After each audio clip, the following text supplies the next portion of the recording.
Il tema del futuro delle due banche di Vicenza e di Treviso è un tema davvero spinoso, cruciale ma difficile. Bisogna affrontarlo seriamente, bisogna affrontarlo anche forse mettendo in campo energie ulteriori oltre a quelle già messe con il Fondo Atlante, che sono sicuramente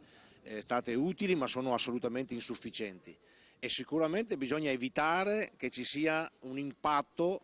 sulla capacità sia di difendere il lavoro sia di aiutare il sistema delle imprese attraverso appunto l'erogazione del credito, attraverso i fidi, perché il danno è già stato molto alto, è un danno che noi stimiamo purtroppo in alcuni miliardi per l'economia veneta, per il lavoro, lo sviluppo del Veneto e le imprese, quindi bisogna assolutamente che a questa fusione o a questo nuovo rapporto tra le due banche si aggiunga qualche energia nuova, qualche investimento nuovo per evitare ancora difficoltà per le famiglie e per le imprese.